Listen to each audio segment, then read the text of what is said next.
So an overview, the customer was highly motivated to find a spare motor. They operated two 5,500 horsepower synchronous motors that drove 6 DC generators, 3 on each side of a double shafted motor, and there were 2 of those in the operation.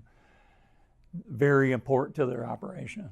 Both motors were in need of significant repairs, and they couldn't be removed unless they broke down. They weren't going to remove them. So you know the scenario. Am I blocking you? Okay. So new motor options were very costly. So they were looking outside of the box and saying, are there other options that are available?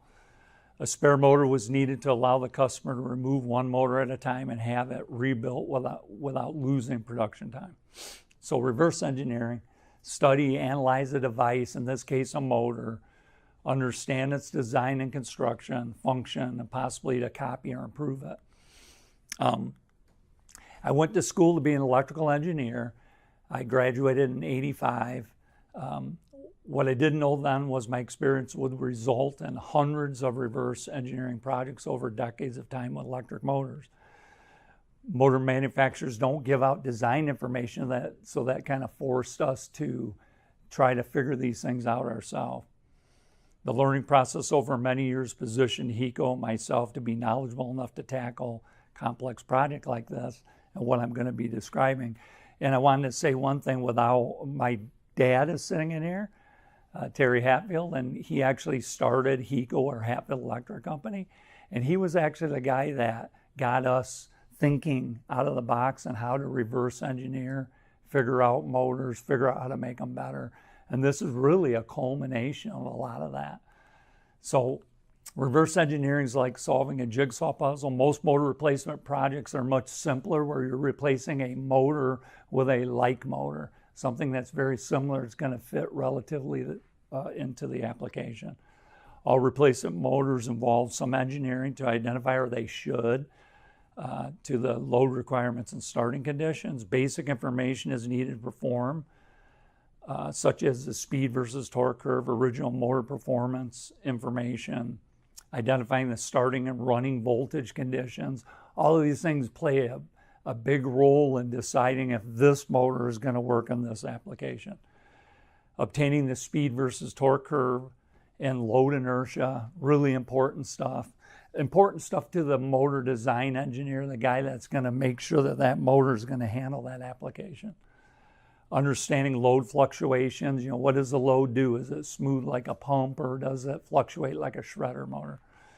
I won't get too far on my bandwagon, but I'm real strong about this. The nameplate is still the most overlooked piece of information when you're evaluating a motor. Some people think that if you just match like basic parameters, horsepower, voltage, and speed, that's all you need to do, and that's not correct. Induction motors, synchronous motors are built in a lot of ways uniquely for an application, so you can't just assume that. So the first step is going through that, and that's what we did. So on top, the first one was the Ellis-Chalmers. It was a 5,500 horsepower, 13,200 volt, 234 amp, 0.8 power factor, 720 RPM. So this is what we were trying to match. And then we happened upon this electric products used motor on the used motor market. It was a 5,250 horsepower, 13.2, 175.6, 720 and 1.0. So looking at that, I saw some things that I didn't like right from the get-go. One of them was the power factor. And if you know anything about synchronous motors, when they identify the power factor as 0.8, what they're really talking about is a 0.8 leading power factor. So another way to look at that is it's like a 1.2 power factor.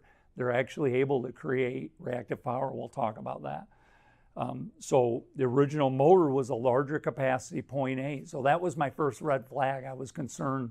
I almost stopped out of the gate when I looked at this. But when we inquired with the customer, we identified they weren't using it for power factor correction. So the other things to look at was the actual loading of the original motor that was driving these 6 DC generators. And then you'll notice there's a pretty big weight difference. the new proposed used motor, 44,000 to 61. So you can get a feel for the mass or the size difference. So here was the original motor. And the picture doesn't show it, the next one will. It's driving, motor in the middle, driving 3 DC generators on this side, 3 on the other side. So here's a diagram of that. And if you look in the middle, my pointer doesn't work on this screen, but if you look in the middle, the synchronous motor, and what I have highlighted in yellow or circled are independent bearings that support the motor. But one of the first things I identified was that not only those bearings were supporting the motor, they were supporting the adjacent generator side. So they were supporting, that was the bearing support for each adjacent generator. And as you look at that, that worked out through the whole drivetrain. But for me, I was more concerned about, okay, I've got to probably use that system. I can't just put a synchronous motor in with its own bearing system. We did evaluate that, but there wasn't enough space. So